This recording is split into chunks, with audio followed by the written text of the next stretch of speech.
You were right, Cobble. It's beautiful here. A habitable planet, roughly the size of Mars. Vast deserts, canyon-like mountains. An ocean where Earth-like life can be found. And on the dry surface, there is yet another kind of life, very alien to us, the result of necroevolution. Welcome to Regis III, a world of Stanisław Lem's imagination. Before we start, a quick reminder. Due to the nature of this video, certain story-related spoilers cannot be avoided. Move on at your own peril.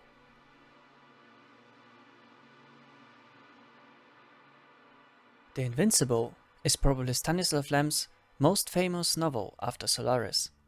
It certainly is my favorite among his books.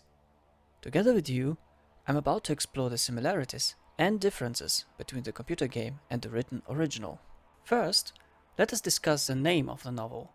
The name The Invincible always refers to the star cruiser that arrives at Regis III to look for the missing sister ship Condor. Only the last sentence in the novel uses the word invincible separately and as a mere adjective, describing the sheer majesty of the starship so that it truly seemed invincible, but thus also questioning its actual invincibility. In the Polish original, the gender-neutral word invincible is in the masculine form. There is also the masculine form for the word cloud, so that it could also indirectly refer to the microbots. But since it is never mentioned in this context, the invincibility of the cloud can only be alluded from the story. Other than that, it is first and foremost the ship itself, the star cruiser Invincible, that is more or less defeated by the artificial lifeforms of Regis III. In the end, the irony of the name also alludes to mankind itself. The people from Earth are anything but invincible. In the book, the crew of the Invincible has to leave the planet, suffering heavy losses. Not everything everywhere is for us, the main protagonist in the novel concludes. Some worlds are not meant for people and should be left alone. The game is effectively a prequel to the book, which is nice as the developers didn't have to alter the story of the novel. There are some plot inconsistencies though, which I want to discuss. But first, the similarities. Regis III is depicted accurately, deserty landscapes, but with water basins and where sometimes heavy rainstorms rage. And an ocean, teeming with life, similar to that of Earth. There was no mention of any moons or planets, which you can see in the game though. But I'm okay with that. The view is certainly amazing. The home star of Regis III is almost a red dwarf. There is no mention of the star in the novel being actually red. The red color only appears at sunrise or sunset. As far as I know, the sun's color depends on the planet's atmosphere. In space, each star would appear white to the human eye. Since the atmosphere of Regis III is very clear, as described in the book and in the game, it should pretty much look yellow like on Earth. It would be dimmer though, something you probably wouldn't notice without teleporting between Regis III and Earth within a few seconds, which of course is impossible since it is supposed to be a realistic, hard sci-fi novel. The atmosphere is also the same as in the novel, 78% nitrogen, argon 2%, carbon dioxide 0%, 4% methane and 16% oxygen. I'm not an expert whether it is a viable and relatively safe atmosphere for humans, but the oxygen level compared to the 21% oxygen on Earth is quite low, as if you were high in the mountains. The atmospheric pressure in the book was similar to that of Earth, and that's why the people in the book simply wore oxygen masks. For some reason, the game developers decided to go for spacesuits, although people can undoubtedly do without them, as the helmetless engineer Regis proves quite well. Probably, spacesuits look much cooler than simple jumpsuits with a face mask. It is also not clear whether these are full-fledged spacesuits of the future or simply pressure suits, which astronauts normally wear during liftoffs and landings. The plot in the game and in the book takes place in the equatorial zone of Regis III. It is mentioned that the celestial body is rather cold outside of it, having thick polar ice caps. There is a major difference though. In the game, there is a suggestion that Regis III is a third satellite, meaning it is the third moon of a gas giant with the name Regis. In the book, however, Regis III is clearly a planet, and there is no mention of any other planets or moons, let alone gas giants. To follow the logic of naming celestial bodies outside of our solar system, the discovered planets always get the name of the star plus a letter or a number.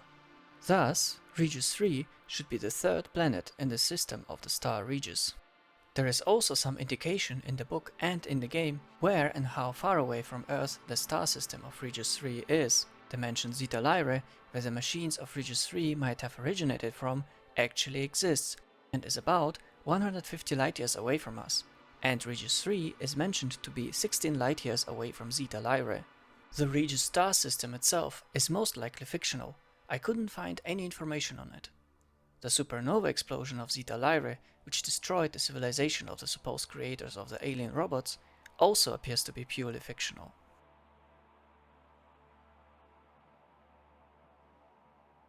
The game is true to the art style of the 50s and 60s, which is now considered Atompunk, most notably known through the Fallout series. The novel The Invincible was published in 1964, and at least some of the book covers were in that style.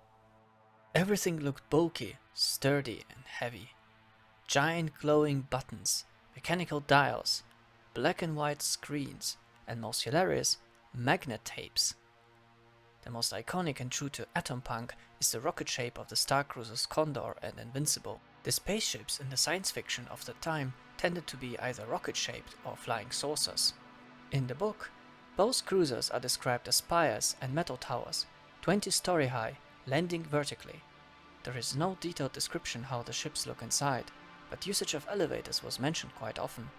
Another thing worth mentioning is the gender inequality of the 50s and 60s. Women were no members of space crews in Stanisław Lem's novels. There is not a single female protagonist in the novel The Invincible, and no mention of any women at all.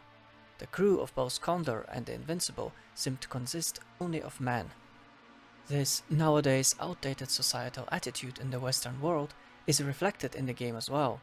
Although there is mention of a woman in the Condor crew, you never encounter any female Alliance astronauts, not even as corpses. The gender inequality is also an issue in the Interplanetary Commonwealth.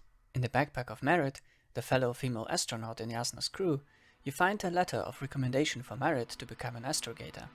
Jasna, while carrying her friend's body to the lander, mentions that Merit, had she lived, would have become the first female astrogator in the Commonwealth, probably the first one ever.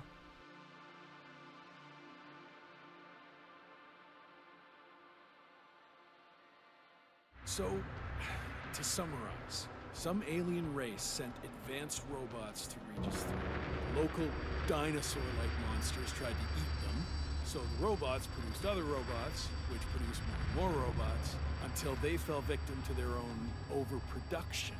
After a number of iterations and wars for resources, they spat out the murderous cloud, which took over the planet. Indeed.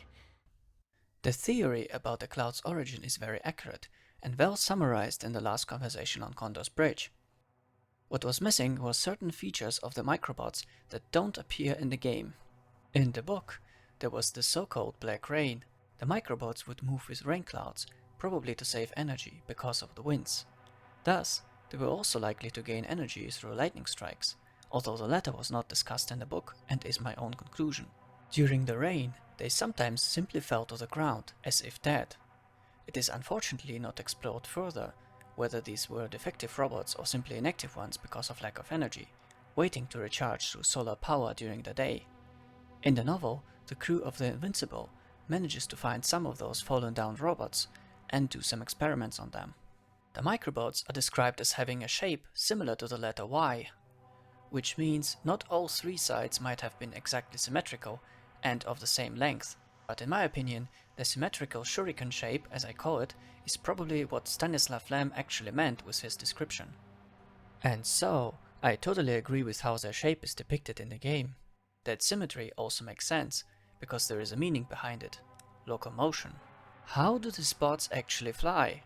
The three black blades around its also black crystal core are no wings and are hard and immovable. The microbots create an electromagnetic field that is calibrated in such a way as to heat up the air around the bot. The heated air creates uplift, and so the bot can either hover or float in the air. The three-bladed shape helps with that. The bots connect with each other by bringing their pointy ends very close to those of their neighbors, connecting either physically or through another force field that is only a very short distance away from the individual pointy ends, thus creating a more stable structure. An attachment of a pointy end with a central crystal node is also possible.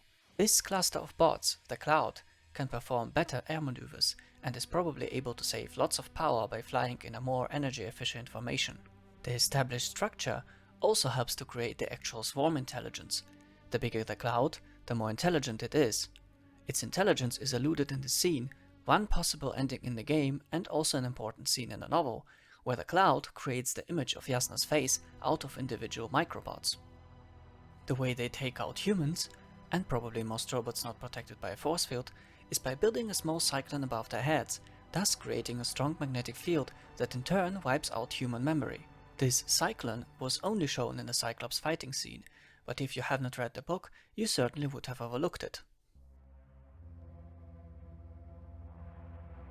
The strange divergence, or perhaps misunderstanding, is how the Cloud affects both humans and their robots. Jasnah and Rohitra both survive relatively unscathed from the Cloud's influence. In the book, the main protagonist survives one such attack by sinking into a stupor, which means he didn't get panicky during the attack and, because not knowing what else to do, simply froze in motion and in thought, not thinking of anything. But that stupor actually saved his life. His memory remained intact. This is the great difference to the book. In the novel, you either got spared by the Cloud without consequences, or your mind and memory were erased completely. There were no minor cases of amnesia like with Jasnah or Rohitra's short memory loss. Both of them should not have had any memory gaps at all. Another inconsistency is the Cloud's reprogramming of other machines. There were two cases of damaged robotic workforce in the book. The one was an Arcton robot, the one that carries containers, that repeatedly tried to go up a steep slope, which was quite senseless as it always fell down. The other case was with the Cyclops of the Invincible, which also got either reprogrammed or simply damaged by the Cloud and started shooting friendly spying probes out of the sky. There were no cases of machine benevolence in the book. In the game, however, there are 3 scenes showing it. In one of those, the bow-shaped robot companion offers itself as a parachute to slow down Jasnah's fall, and then again rescues her by attacking the Antimat. The third case is when the Antimat spares her, although it is technically reprogrammed to kill humans. At the end of the game, you can find a note that postulates a theory that a person that is spared by the Cloud is for some reason set to being a friendly. If it's true, it would prove that the Cloud not only damages but actively reprograms robots. In the book, the main protagonist wore a special cape on his head that camouflaged his brain activity, the Cape of Invisibility, as it was jokingly called. Such a cape was mentioned in another note at the same location on the Condor, but in the game it remained only a prototype and was never tested in the field. Which is strange, because in the book that cape was manufactured and equipped within an hour, thus being a fairly simple contraption which should have been used by the Condor crew. This cape supposedly protected the protagonist from the Cloud on 2 occasions. Not conclusive enough in my opinion to determine whether he was indeed able to camouflage his brain activity or that the Cloud simply decided not to attack him. But active and direct benevolence did not appear in the novel. As I mentioned, the game is effectively a prequel to the novel. This gives the narrative designers a lot of freedom in creating the plot. Nevertheless, there is one big inaccuracy compared to the book. In the novel, there were no survivors among the Condor crew, and the crew itself was incapacitated already after a few days. They only managed to send a scout mission to the robotic city that Jasnah finds. There was no expedition to the ocean. The Condor was attacked directly, erasing the minds of everyone on board. There is a slight possibility that the scout crew sent to the city was not there at that time, but in the book, the crew of the Invincible did not even discuss whether someone might not have been on board when the attack happened. There was also a body count, and they found quite a lot of corpses. It is mentioned in the book that 6 star years have passed since Condor's disappearance, probably meaning 6 Earth years. It is thus unlikely that survivors were expected to be found after such a long time. If there had been any survivors, they probably would have returned to the Condor, but the water and food supplies on the Star Cruiser were full, suggesting that there was no one who could have used them up. In the book, Even the astrogator of the Invincible doesn't know why the Condor was sent to Regis III. In the game, however, Rohitra tells Jasna that it was simply an emergency landing. The ship's main core malfunctioned and needed repairs. The following scientific exploration of the planet simply happened because the scientists on board had nothing better to do. Some endings to the game are highly problematic, as they offer you the possibility to meet the crew of the Invincible and thus tell them everything that happened. This step would render the whole plot of the book obsolete, but I still found it awesome that one of the possible endings lets Jasna talk to the main protagonist of the novel, Navigator Rohan from the Invincible. To all units in the perimeter, this is the Chief Navigator of the USCA Invincible Cruiser. We're preparing to land on Regis III, call code Sierra Alpha Romeo. Estimated approach time... Hello, Invincible. It's Condor here. Oh, Condor, we hear you, I confirm. We picked up your coordinates yesterday, with a message from a member of the Interplanetary Commonwealth. A big addition to the novel is the creation of factions.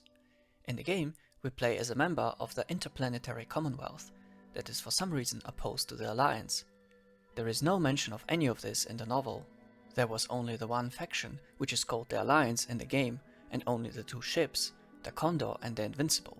This conflict, probably more or less a Cold War, certainly adds some suspense to the game and makes the plot logical. Now there is another ship beside the two star cruisers that can pay a visit to Regis III. The Invincible was well ahead of its time. Stanisław Lem was one of the first to analyze the concept of swarm intelligence and came up with the idea of evolution among robots, a term he called necroevolution, while describing Regis III's inanimate ecology as a necrosphere. He is also known for imagining very exotic life forms: the sentient ocean of Solaris, the mushroom-shaped aliens in the novel Fiasco, and the shuriken microbots of Regis III, all of them very unlike the typical humanoid aliens we unfortunately still encounter far too often even in modern games and TV shows. He was also one of those authors who remained in doubt whether humans could ever become omnipotent and solve all their problems through sheer force and weaponry.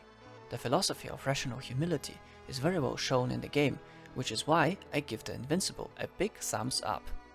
And if you, for some reason, still haven't played the game and also haven't read the novel, I encourage you to do both, as these two works of fiction go very well hand in hand. If you like this video, please consider to subscribe and leave a comment. I'm interested in your opinion about the game. Per aspera ad astra, through hardship to the stars, fellow astronauts. And hopefully see you soon on some other distant world, full of wonders.